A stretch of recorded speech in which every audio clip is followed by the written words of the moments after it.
So it's going to be a very interesting week. I've been getting lots and lots of emails from people calling out sick. So hopefully it's not another epidemic, but there might just be, lots of sick going around because it's the start of winter and the climate is, not the climate, the temperature is changing and so forth. So everybody be careful, wash your hands. Get the flu shot, people. It doesn't even hurt that bad. Yeah, flu shots, and it wouldn't hurt to get a booster if you haven't. What else? Okay, so in terms of dates and upcoming imminent things, lots of stuff on the slide. So the reading this week is the Driving of the Nail, which is something that I have a personal resonance with, just because, as you may know, I wrote the book about the dictatorship. I didn't wrote the book. Well, it's significant in that there aren't any others. But anyway, one of the things the dictators did was the ceremony of driving the nail. So it's also performed on other occasions and is a very interesting bit of a sort of distinctive bit of Roman folklore that becomes a religious ritual. This is one of these things that gives us a little bit of a glimpse of how rituals come about. Sometimes rituals come about through through mythology. We've talked about how stories provide explanations for rituals, and the reverse can also happen. But in this case, what we have is that singular idea about the importance of iron, how an iron nail can be used to fix a calamity in a particular place. And this was associated with folklore, and we have evidence of it being associated with epilepsy, that the epileptic can be responded to by using iron nail to fix to trap, as it were, his having fallen down from epilepsy in the place that he fell down. And this becomes a idea associated with trapping past negative events into a place with an iron nail and associated prayer. And it becomes a means by which the Roman state attempts to end a calamity such as a plague, as a means of both transforming the moment and restoring relationships with the gods. So take a look at the reading and how you think the Romans would have thought of this, how this works as a mechanism, and what this tells us about the Romans. No quiz this week. The research essay is due on Monday, as you certainly know. Remember, just as a reminder, the nature of the research essay is to talk about what the work you've chosen to focus on tells us about the religion, the culture it comes from. So it's not simply talking about the work. It's trying to use the book to talk about what it shows us about the culture, the mentality, the expectations, the emotional responses that trigger, that drive, that motivate the author of this work. There's emotion, there's reason, there's need, there's a purpose for which these works were written, a set of ideas that need to be communicated to the audience. And these ideas can be in relation to reasserting and reinforcing cultural norms, and trying to focus on expected behavior in relation to gods and society, or they might be about urging change and transformation. Urging a singular response. So look for what the author is trying to say, and what the circumstances of that person's culture can be discussed using the evidence of this author's speech. Any questions about the research essay, since we're on the topic? Anybody have any issues or concerns or excitements or anything like excitements? It's not a pluralized noun at all. Final exam is next Thursday.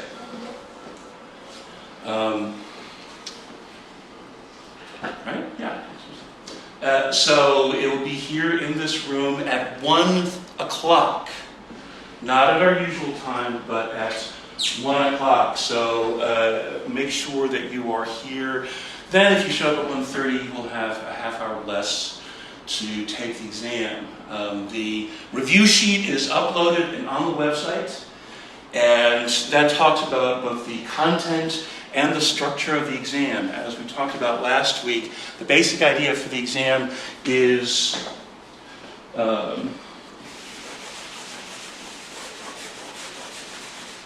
there is an identification section,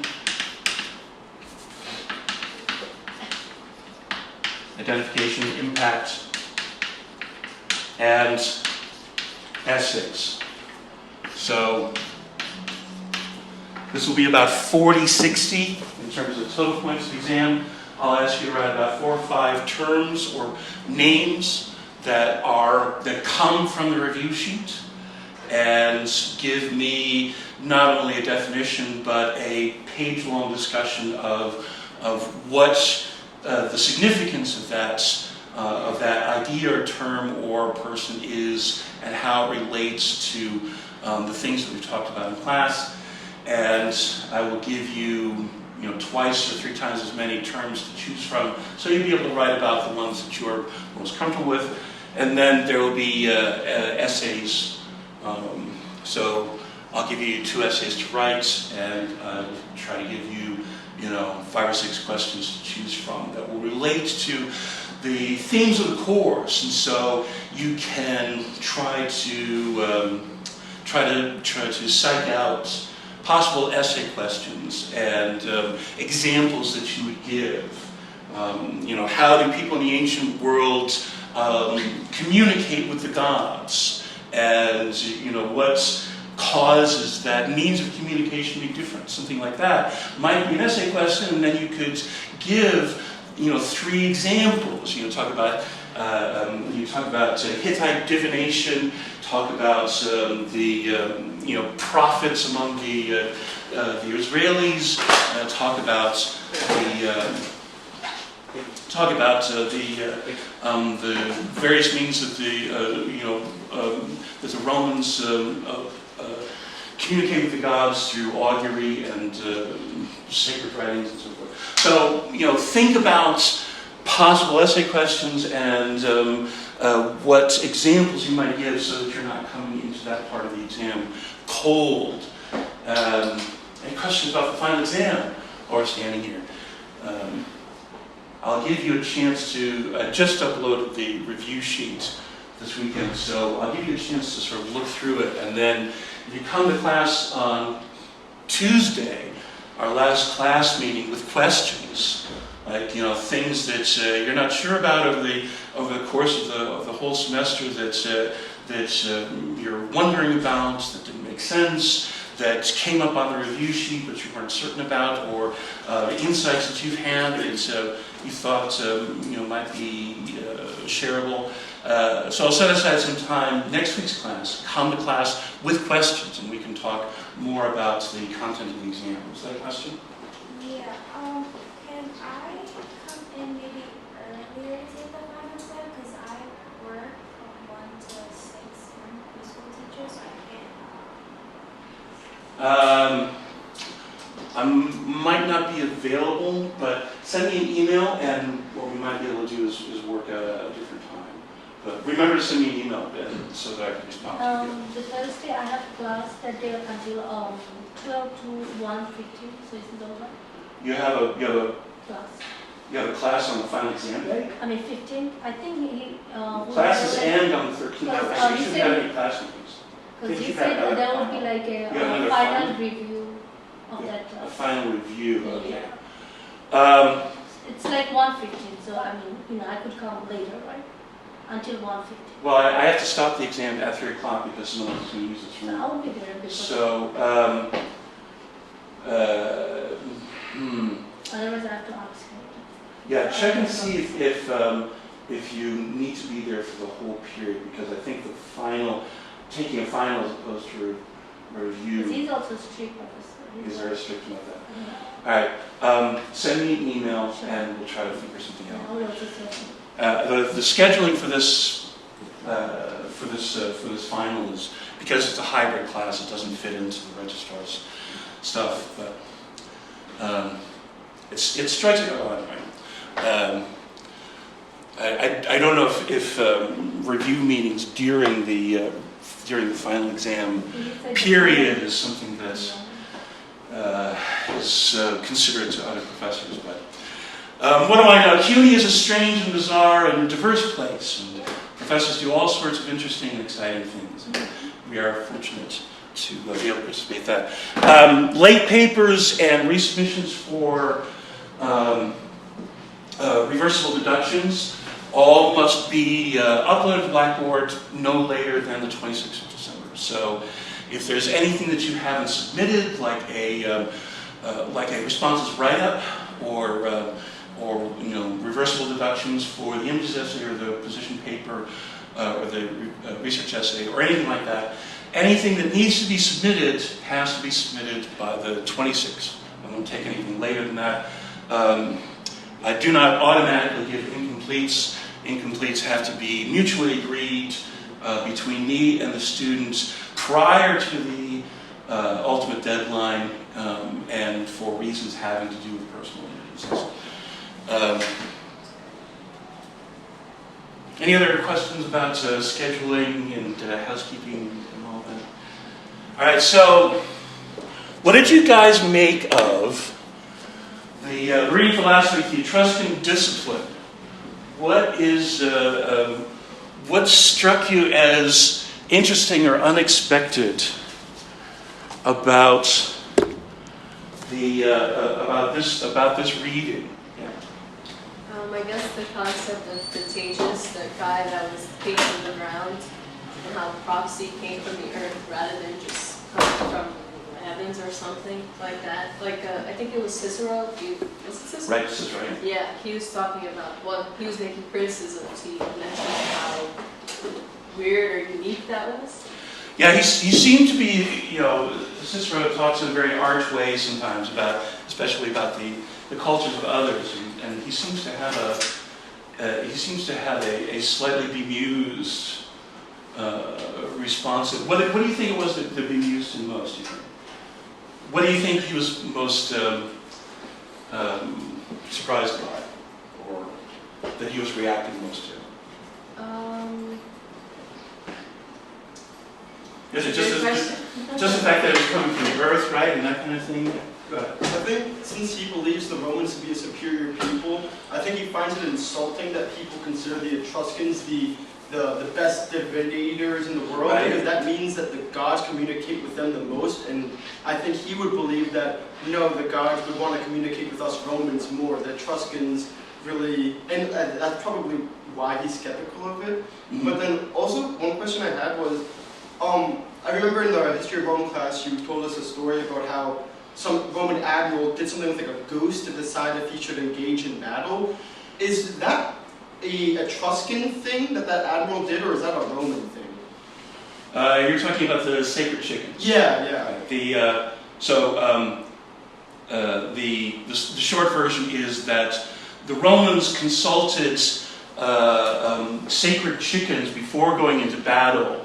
These were chickens that were dedicated to Juno, and if they weren't feeding, then this meant that Juno was sending them a message. And so when the Romans started going to war at sea, the first few times they did so, they brought with them the sacred chickens in a box. And the chickens wouldn't eat because they were seasick. And so the Roman admiral, who was already keyed up and not used to fighting by sea, declared, if they will not eat, let us see if they will drink, and threw the chickens off of the boat. And as a result of this, the Romans lost the battle, and Claudius Pulcher was exiled for heresy. So the answer to your question is that the Etruscans, their primary means of divination was through the study of entrails, and the study of the movement of birds in the sky seems to have been a particularly Roman thing, and that would have translated into other divine associations with birds. That's my understanding, but we have so little information about the earliest stages of Roman religion that it's not totally clear. So would Cicero have been equally skeptical of that whole thing with the bird and it being eaten? Or since that's a Roman tradition, would he not be skeptical of that? No, Cicero was skeptical of divination in general. Okay. And was concerned that that it might be more about reinforcing the authority of those that performed it. But as a Roman, he would still have been superstitious enough to be less skeptical of things like omens and sort of more direct messages. So this is something that it's one of the things that's linked on the research essay page. There's a whole essay called On Divination from Cicero, in which he talks about his theory. And so that's worth looking at if you're interested in the Roman attitude toward religion, which we'll talk about in a minute, because Cicero is also a politician. That's very much bound up with the importance of religious authority. Anything else? What is it? What do we get from the idea that we have this? This is a figurine that's supposed to represent Tages, the Etruscan, demigod or divine figure, or theophanous manifestation that emerges from the plowed land, and has the aspect of a child, but the wisdom of an elderly man. And so what? That's really bizarre. That's very distinctive for the Etruscans. Yeah, I wanted to add on to that. In the reading, it says that he was born an old man. Right. It makes it even more bizarre. Right. Yeah. It's like he starts out with all of the wisdom, and so being born an old man symbolically and literally, which makes you wonder if we stayed with him, the whole story, if he sort of aged backwards, like Benjamin Button or something. But so, what is that? Does that suggest anything to us about what the Etruscans are thinking, how they see their relationship with the gods? Yeah. Since they also claim to be really good divinators, it kind of made me think that maybe they think their gods are somewhat human-like or almost relatable, and that I base off the fact that they think they can communicate with their gods and that their gods want to communicate with them, and the fact that they discovered this god in the ground as opposed to coming down from the heavens. It just seems more humble, kind of more relatable. Right, the gods are more relatable. They're potentially more. The gods are interested in ensuring that there is a positive relationship between them. Yeah, I agree with that. I also was thinking maybe it's like something that's within the Etruscan people, maybe something supernatural or something divine within them themselves. Mhm. Because if this figure is showing like young people and old people at the same time, that duality, I don't know, maybe it represents something like divine about the people. Well, yeah, there's something interesting about that has to do with, you know, with life, with persistence, and you know, maybe there's something about the way that life is not necessarily what it appears, or it could be that the means of understanding the divine is human but also complex in a way that merges dualities. You know, in a way that involves ties being both old and young, both divine and human. That's the form that they take. This is one of the rare examples of that we see apart from Greek mythology that involves the gods deliberately taking a form in order to appear to mortals. The Greek gods do this sometimes as an idealist human, sometimes as an animal, to, you know, sort of remind us that they are neither, that they are something that contrasts with what it means to be humans. But I'm really interested in the fact that he comes from the earth, right? So if he comes out of the earth rather than from the heavens, right? So I'm thinking that this is suggested, partly that, you know, maybe that the gods are nearby, but there's something else about the fact that it comes out of a plowed field. The fact that it comes out of a plowed field, does that suggest anything to us? The fact that it's not just out of the earth, right? Since it means that he would have come out unless he was discovered. I think that's what it's suggesting. So that it's like up to humans to kind of like find and like relate with the gods, like something like on that line kind of, because it's not suggesting that he was going to come out at some point. It's the only reason he came out was because the farmer found him. It's not a natural process. It involves human action, a human effort to open that line of communication. That line is literally opening the earth in order to make that possible. And there's a very close association for that with the actual Etruscan discipline, which is mainly haruspicia. The only Etruscan word you'll ever need to know. Yes. I had a question about the reading. Was it trying to suggest that the Etruscans like worshipped the books, their holy books, instead of like worship God specifically? I felt like I felt like there's a part in that it was trying to make that assertion that like the books were the most important part of the religion, and so like, the books are the most important part of the religion, and both the physical books and the contents are sacred.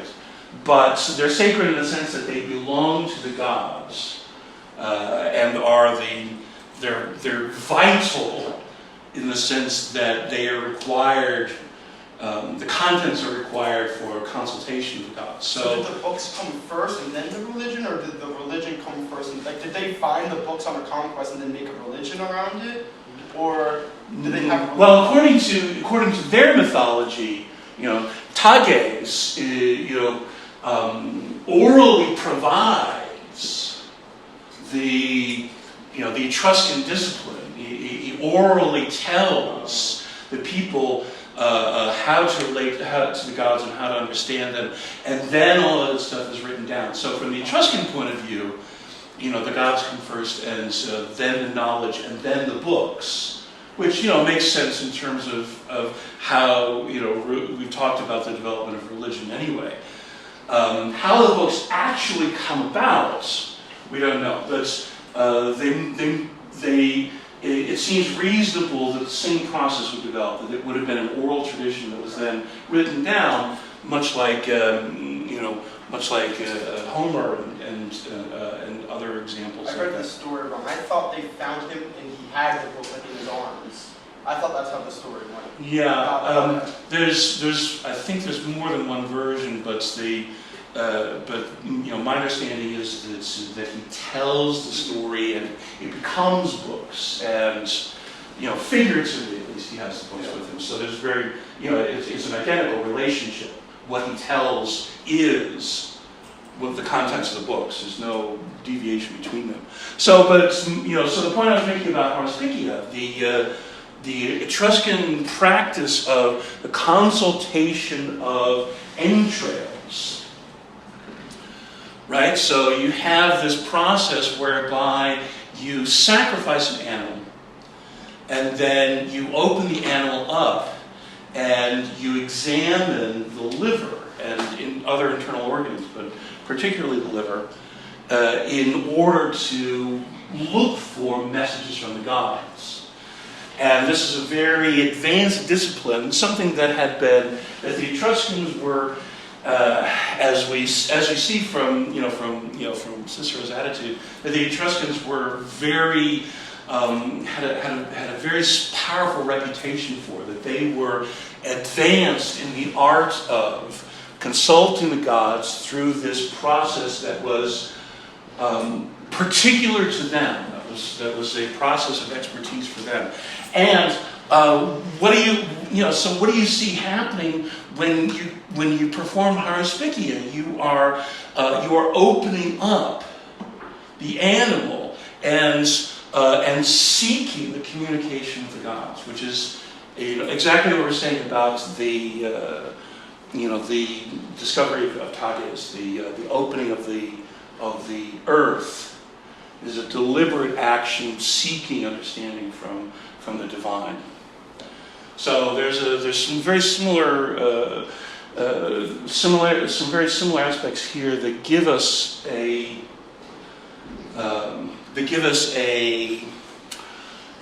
sense of how the Etruscans think about the gods in terms of when mortals initiate action, the gods are eager to respond and will tell them what they need to know.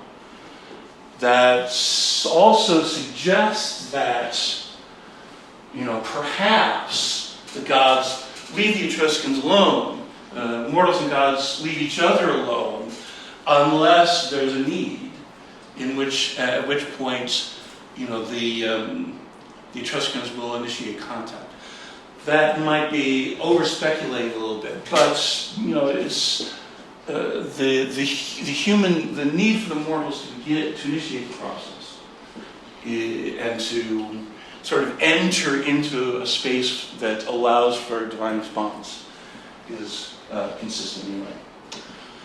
So the Etruscan discipline, the wisdom of Tages, the infant who sprang from the furrows of Tarquinii, and it relates to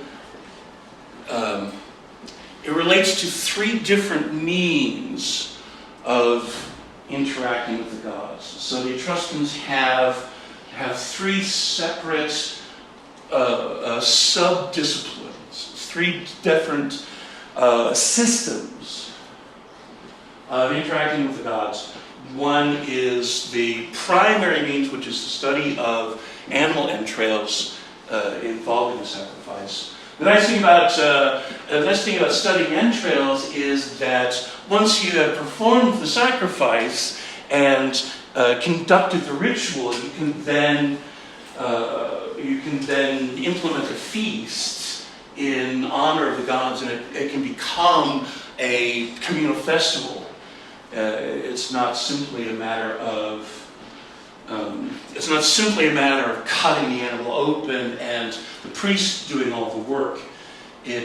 once it becomes a feast, it's the members of the community that are collectively honoring the god. The study of lightning, and then there's a third discipline that involves rituals and ceremonies. And part of the problem with studying the Etruscans, of course, is that very little information about the Etruscans has survived for us, including information about their religion. And so, thanks to the Romans, thanks to the Romanization of Etruria, the Etruscan language fell out of use, Etruscan religious practices faded away, and the meanings of rituals were, vanished with human memory as the Romans actively suffused Etruscan lands with Latin language, Roman structures, and Roman practices. And so, by the point that the Emperor Claudius, who was a scholar and a historian, was interested in writing about the Etruscans and their religion, he could find only 2 or 3 old great-grandfathers who remembered the ways that it had been. Everything else had fallen out of practice.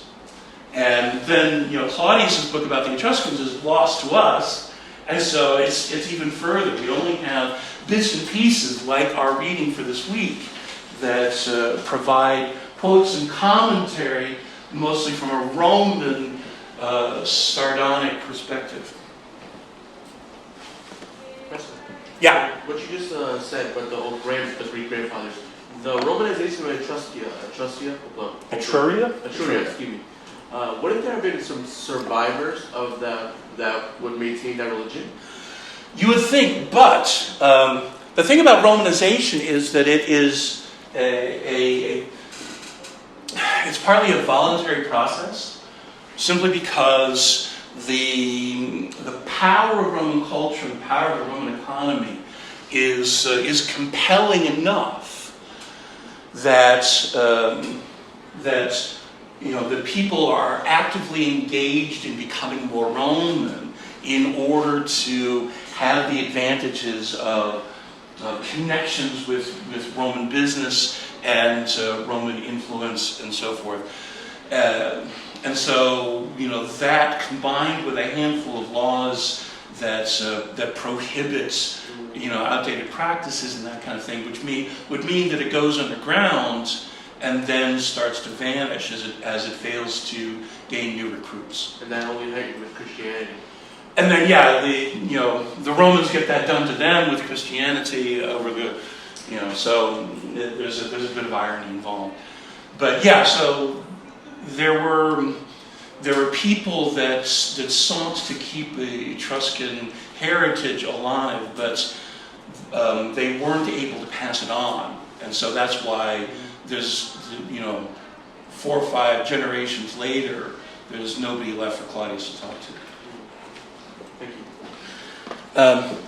And our trouble is augmented by the fact that we have a very limited understanding of the Etruscan language because it's not related to any other languages. So it's not unlike our problem with the Minoans. The Minoans and the Etruscans are both cultures that are original inhabitants, indigenous populations, wealthy city-state cultures that Indo-Europeans come down into and absorb and surpass. All right, let's talk a little bit about writing. So what do we know about literacy in the ancient world? How does that affect the way that we understand religion? If we, go ahead. It democratizes the religion out of the priestly classes and stuff. To a certain extent, how so? Because if you put the religious texts in writing and make them available to the public, since even though the literate population is really small, it kind of holds the priests accountable to a degree. Right, because when there is writing, it standardizes the way things are supposed to be. But this is me. Go ahead. I was going to say, but most of the population would have been illiterate. So I remember in the reading, Flavius Right. posted the religious text in the Roman circle. Right. So this is, so we have this incident that comes up in the reading where Flavius is posts the religious calendar, and that makes the written sacred information available to anybody that has access to it. But generally speaking, the upshot of the limitations of literacy is that that the primary means by which people relate to ritual and mythology and the connections with the gods is oral.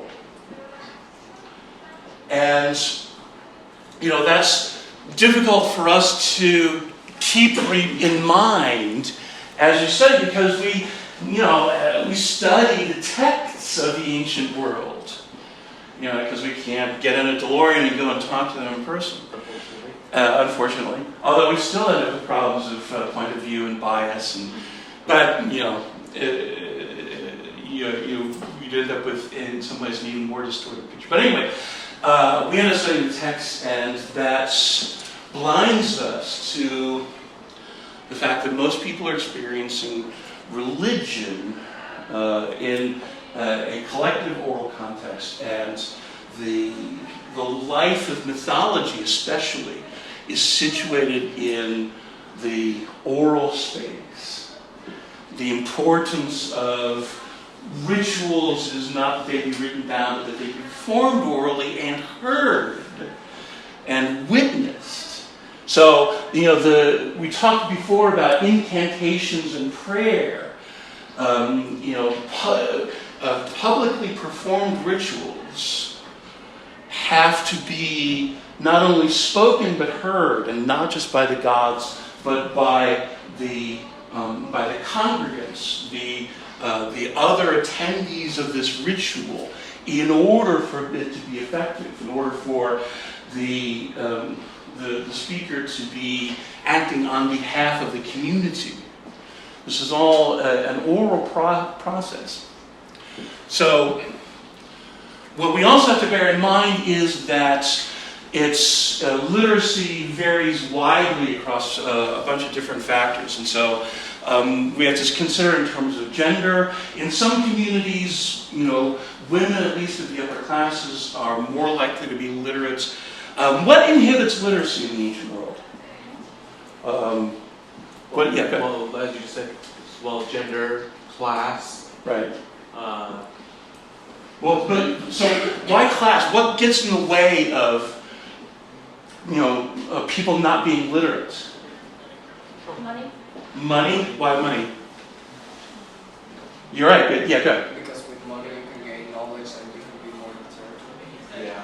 Right, and so there's a vested interest in ensuring that the education is retained by those who can afford to pay for it. That's part of it. What else about writing in the ancient world would inhibit literacy? Yes. Well, I remember from the reading, they would prefer the populace be illiterate, or most of it, so they don't question the writings.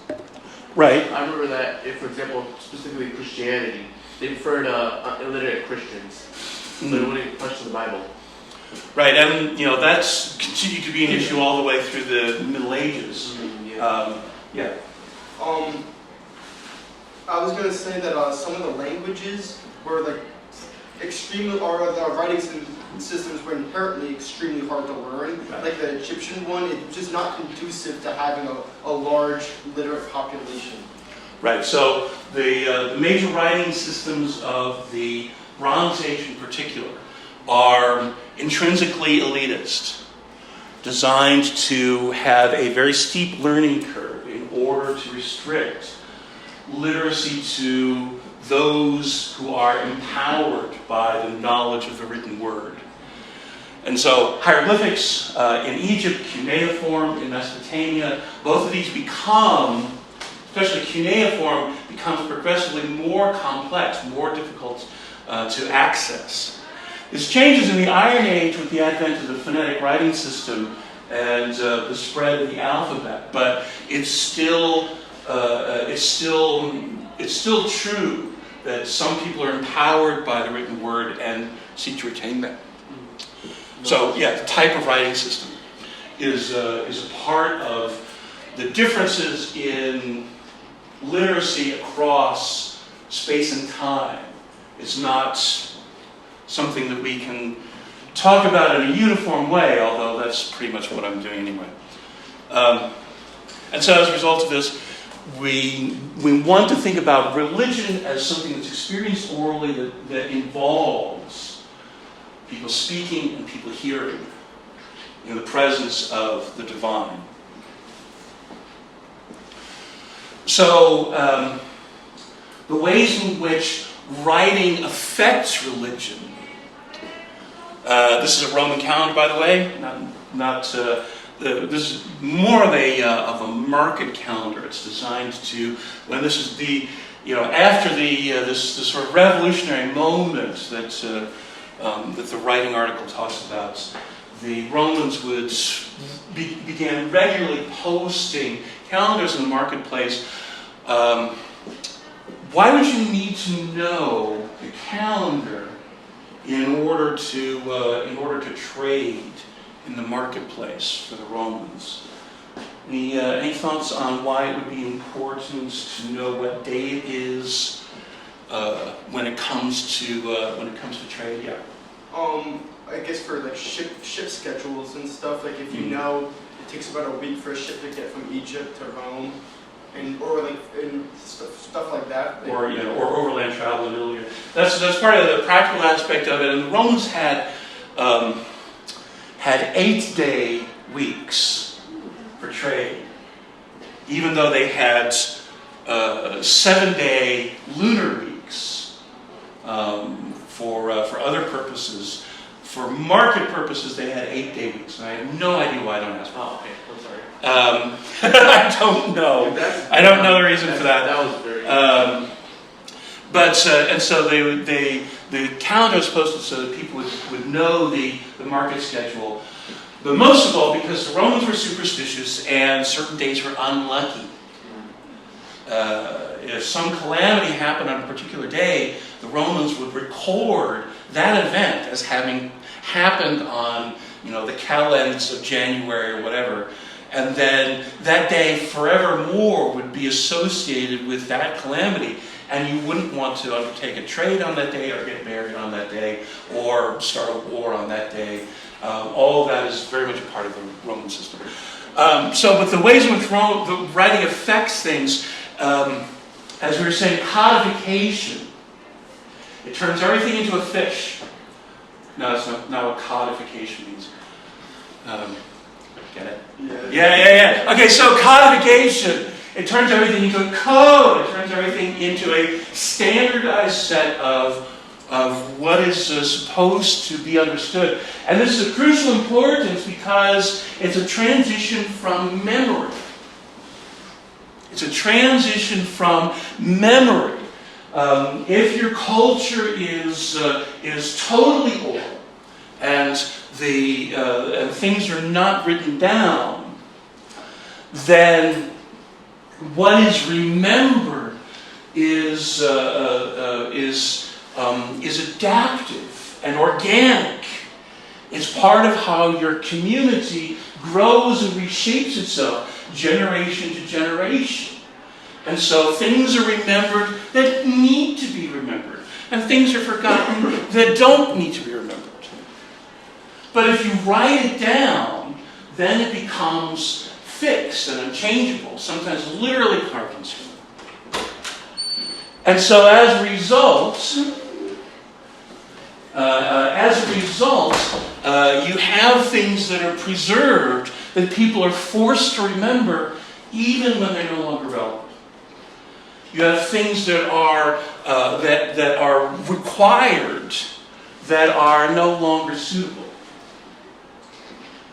And so this creates a great deal of problems with religion, because it becomes much more important to do what the written word says rather than what is necessary for the community. Cohesion across space and time. So this means that things become fixed and don't change as a result of them being reduced to writing. The sharing of rituals, persistence of memory, persistence of heterodoxy. This is the other thing. So, writing stimulates writing. When you have written texts, especially in relation to religion, it will provoke people to write about those texts. And some of that will be in support and discussion and clarification, like the Jewish Kabbalah, for example. And some of that will be in opposition, in heterodoxy, in being nonconformist. And those things also persist. And so it becomes, it has the effect of creating multiple persistent channels, orthodox and heterodox, because writing provokes writing. The reification of the past also means that you have to think about the physical object of the books and how they become significant. We were talking about the books of the Etruscan discipline and how these books are physically important. They're a thing, like the Ten Commandments. The Ten Commandments for the Jews were a thing as well as an idea. And the tablets themselves were divine and had to be protected. They were kept in the Ark of the Covenant, and if you opened them, they would burn out the eyes of Nazis. And that is about the reification, the turning of ideas into things that can be treated as icons, as symbols, as physical manifestations of the divine. Writing also allows for more organizational complexity. If your system is entirely oral, then it tends to become streamlined over time. And things that are not necessary, like ideas that are not necessary, tend to get left behind unless there is a vested interest in preserving a certain priesthood for the empowerment of a certain family. Something like that can keep vestigial things alive. But otherwise, organizational structure tends to be what it needs to be. But if things are written down, then you can devise more complex schemes and systems for humans, for the structure of your church, for the structure of your religious institution, and engage in communication and so forth. You can have a much more elaborate structure. This also means that you can have a more elaborate structure for the divine world. So if we think about, what did we say about Homer? Homer takes the gods of the Greek collective and strips away everything that's local and creates a set of connections between them. Creates a complex system of the divine where the Greek gods are all related to each other by descent and marriage, and also by past actions. So writing allows for the leveling up of the complexity both of religious institutions and of the divine world as it appears in mythology. Yes? I just wanted to add on what you just said about the localization of the Olympians. The Trojans also apparently had believed in them, the Olympian gods. The who did? The Trojans. Oh, yes. Yeah. They would have...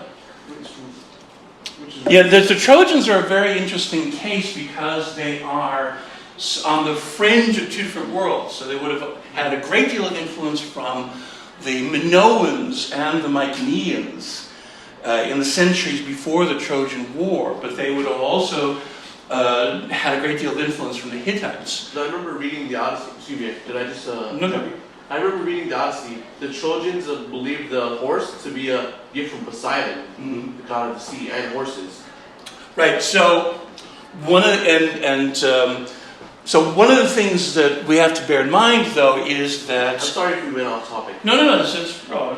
But one of the things that you have to bear in mind is that there may be some syncretism going on. In other words, like with the Syrian goddess reading that we had, where Homer might be talking about Poseidon, but actually describing the Trojan sea god and using the name Poseidon. And the fact is we don't know. But the Trojans would have been greatly influenced by the Greeks and might very well have, adapted their pantheon to include Greek gods. We excavated the city of Troy, but mainly found foundations. We didn't find a lot of relics or materials the way we did with the Mycenaeans that gives us a good idea of the Trojan religion. We talked about empowerment of those who control writing. So standardization of the divine of religion through literature. So Homer is an example of this, as I was saying, the way that Homer standardizes the ideas of the gods, and we see this in some of our other cultures as well.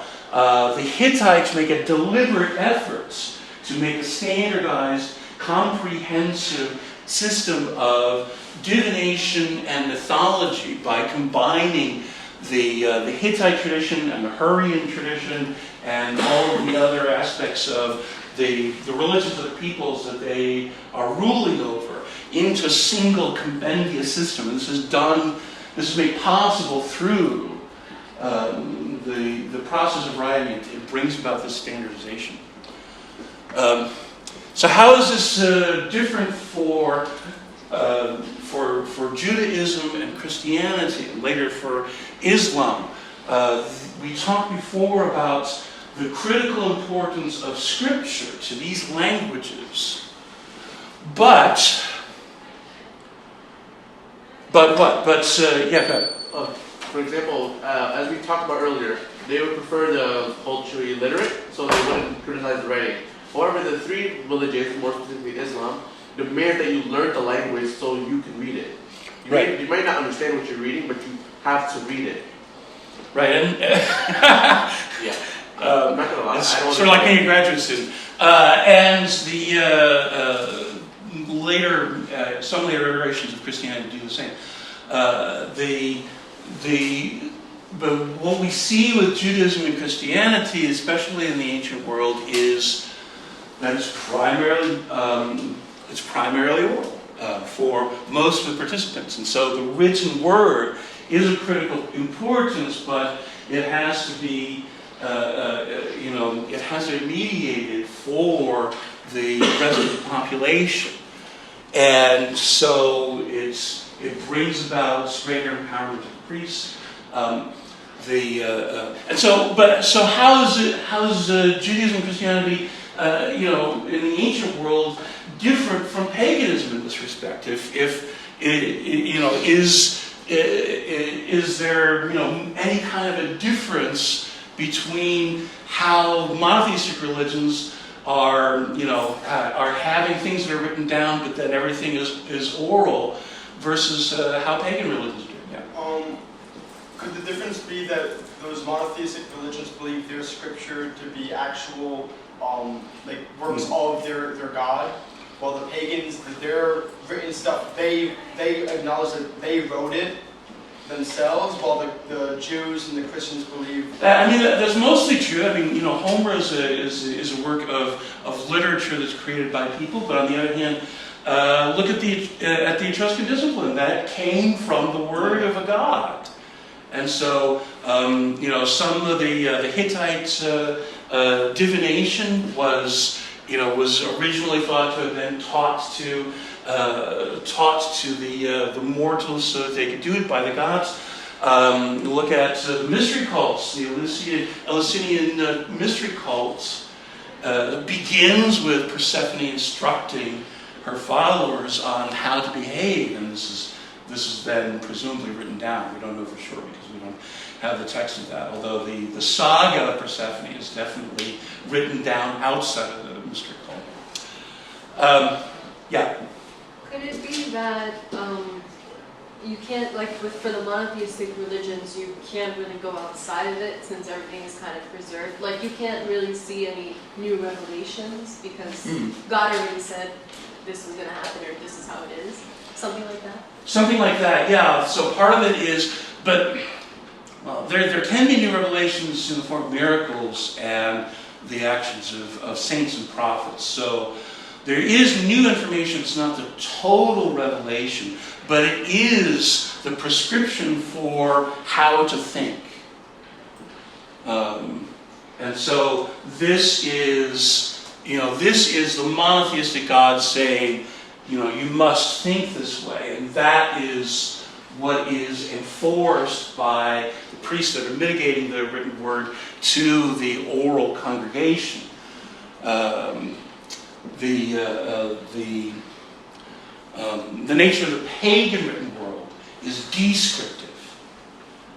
How rituals have been conducted according to tradition, and what stories have been told about the gods according to legend, and what events have occurred that had religious significance. The written word for pagan religion is descriptive.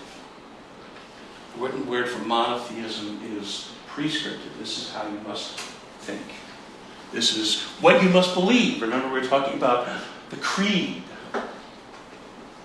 And the creed is written and prescribed. At the Council of Nicaea in 326, the Emperor Constantine and the members of the Synod wrote a creed and argued a great deal over the wording of it, that everybody in Christendom was required to recite orally. So the words of this become fixed and codified, and then are mandated out to the oral population. I believe in God the Father, infinite in wisdom, power, and love. I'm not going to do the whole thing. So it's still experienced orally by most. Writing is a codification, and ritual as with pagans. So it codifies ritual. The difference is the nature of that codification. For the pagans, the writing is descriptive. For the monotheists, the writing is prescriptive. All right, let's talk about the Romans. All right, so ancient Rome. Ancient Rome is a place in Italy, much as modern Rome is. It emerges after the rest of the peninsula is settled by others. And so the Romans come into being surrounded by older, more successful cultures. They have the Etruscans to the north, which is an advanced city-state culture that has existed for hundreds of years.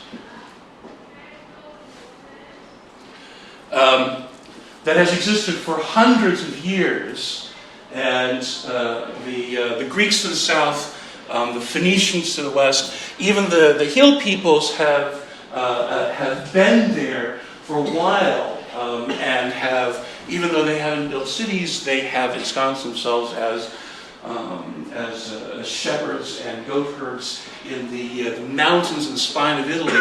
So the Romans develop in reaction to the cultures of others.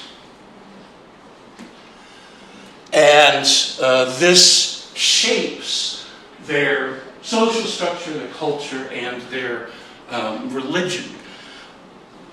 It's important to think about Rome in its formative stages. Rome later becomes a great and an unparalleled capital of the world. But in terms of how they develop their religious understanding, this develops in the context of a primitive city that is on the fringes of civilization, far from the great cultures, and that emerges out of separate villages that are situated on the hills next to the river Tiber, that sort of coalesce into a single community sometime in the 7th century. And so, as a result of this, we have, an early formative period that in which the Romans come together and cohere into a single identity, and they are ruled over by a single king, and the Romans call this the regal period, which just means the period in which they had kings. And then the Romans decide over the course of several generations that having a king is not in their interest. That having a king involves the diminution of the property families and giving extra authority to those who have not earned it. The Romans increasingly feel that the property families collectively need to be empowered.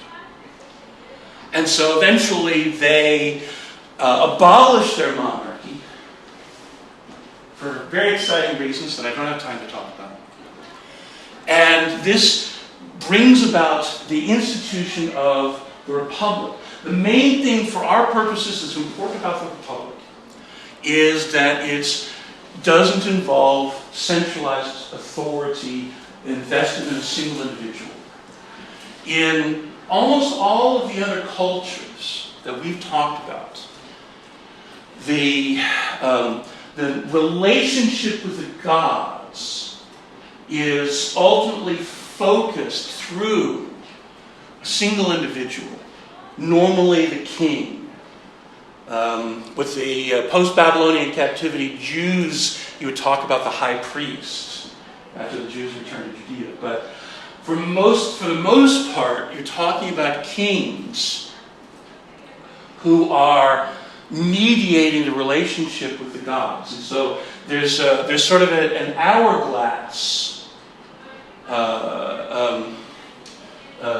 symbolism going on. And sometimes it's about the way in which a king, acts on behalf of a people. Priest kings, called like Gilgamesh in Uruk, like the Roman kings, who champion the people in the face of potential wrath and damages from the gods. Or you had a king who is an agent of the gods. In Egypt is a good example. Where else are the kings seen as agents of the gods that we talked about? Where the gods are imminent and close by and seeking to actively interfere with the mortal world, and they tend to do so through the kings of the city-states. Close, but in particular Syria, Canaan. We were talking about that in terms of, because in Mesopotamia, the city-states tend to be part of a larger entity most of the time, a state-state culture or an empire, and so it gets to be subsumed into that. But the independent city-states of Syria and Canaan, these gods, the gods are close by and they tend to act through the kings. So the Roman Republic, there's nothing like that. The community is relating with the gods. There's some similarities there to the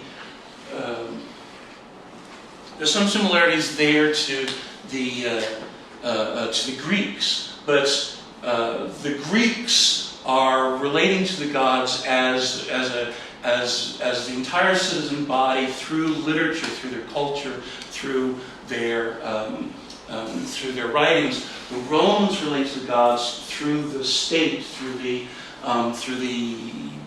organized empowerment of the property classes. So the Roman Republic, the property classes share the governance of Rome, and its members take turns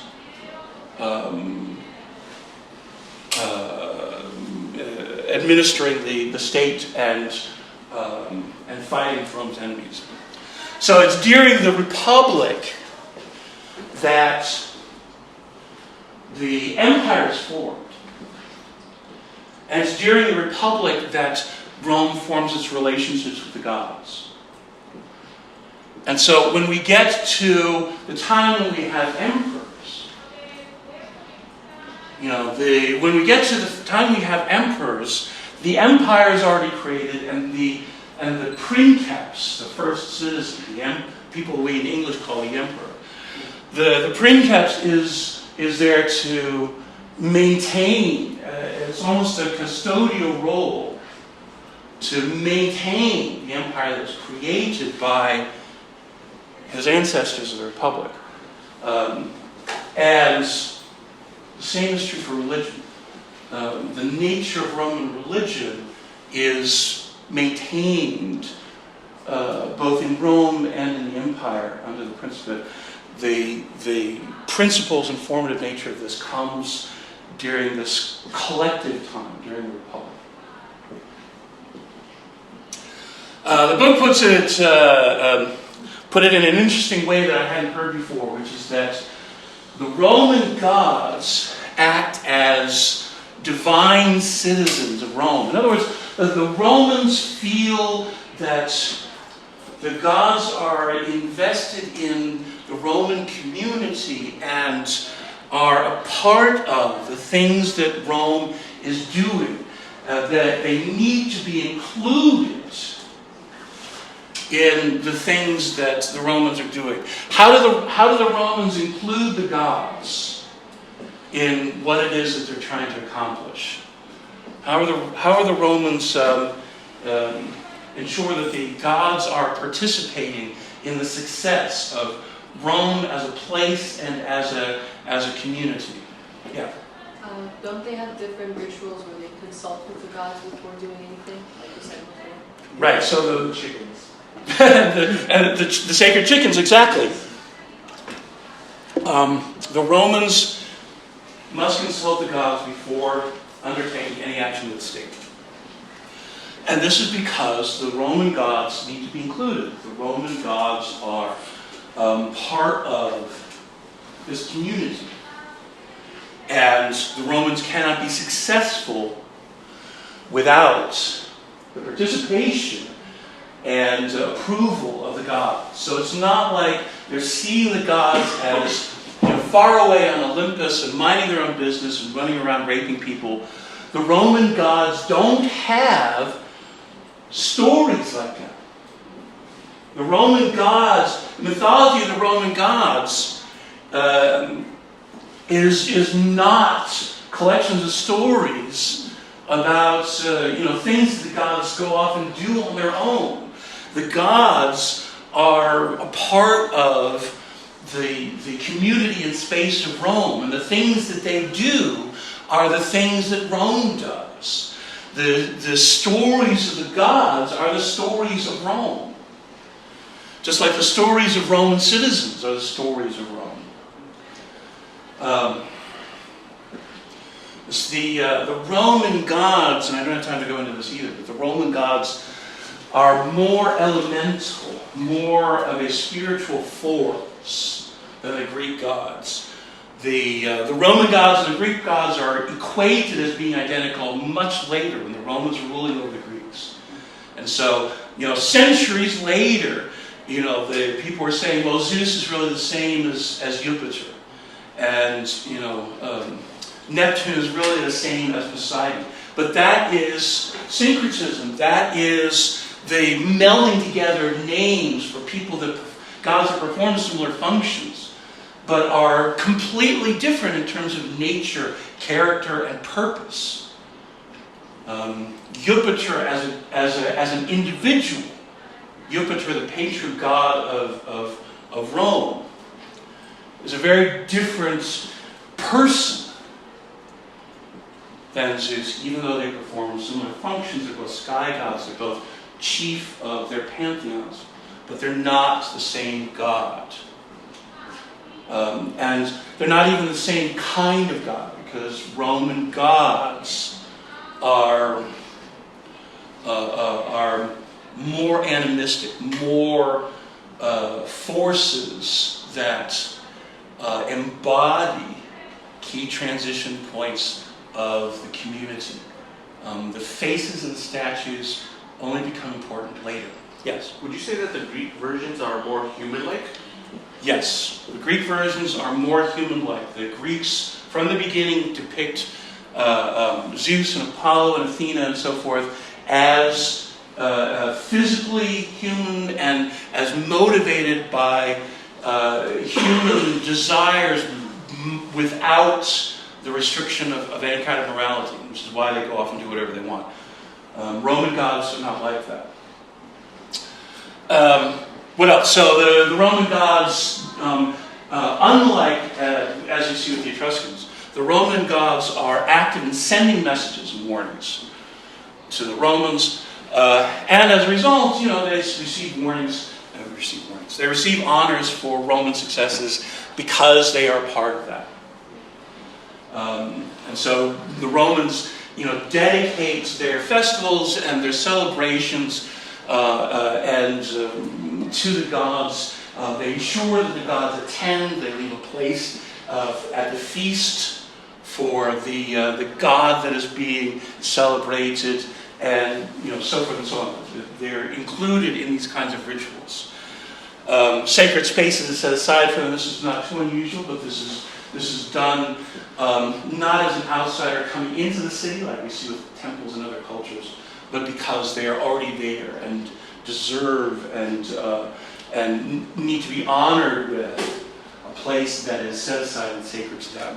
So even the concept of a temple is slightly different for the Romans. For other cultures, for the Greeks, for the Babylonians, a temple is a place for an alien, all-powerful figure to come down and dwell amongst humans, and to have this space that is different from the human space. Roman gods are already in the human space, and they have effigies of gods that attend festivals and games. So the Romans do practice haruspicia because the Romans are greatly influenced by the Etruscans. And so here we see a great, look at this. I only found this recently. This is an image of a haruspex, is the name of the priest that does this. This is a Roman haruspex who has learned the Etruscan discipline and is examining the entrails of this bull that's been sacrificed. And this was a fairly regular thing. There were certain rituals that required the sacrifice of an animal, and the entrails would be consulted as a matter of course. For example, the inauguration of a consul required the sacrifice of a white bull. And so you had to have a white bull every year in order to inaugurate the two consuls. And then the entrails would be consulted, and this would be understood as an omen for the coming year in which these consuls would be in power. Occasionally, the ritual would go badly, and everybody would quiver at the prospect of having two unlucky consuls in charge of the state. The Romans preferred the process of augury, which is a more Roman custom. And the idea of augury is mainly the study of the skies. This is performed by special priests called augurs, but the consuls could also do this. And so the fact that the gods had to be consulted before any action of the state meant that the priests had political power in Rome, that religious authority and political authority was the same thing. And when the plebeians rose up to try to take political power from the priests, it was still about gaining religious authority because they were aiming for the consulship. They were aiming to take the consulship away from the priests, but gaining the consulship also meant that they gained religious authority because the consuls could take the auspices, because the consuls had as part of their job fighting Rome's enemies, in charge of their legions, and consulting the gods beforehand. I have to stop, so I'll leave it there. We'll finish talking about the Romans next time, and then we'll move on to Christianity. Yes? One question. Yes? The practice of augury, would you say that was why the Roman eagle is so prominent? Yes, absolutely. The Roman eagles are representative of the fact that the Romans saw birds as being representative of divine symbolism, and they, even before the eagles were used in the legions, they were revered as being especially majestic examples of divine omens. Thank you. So we'll talk more about this next week. Any questions about the research essay, come and talk to me. Otherwise, have a good week. Remember to make your posts. No quiz this week, but make your posts Thursday and Sunday. And we'll finish with the Romans next time. I apologize.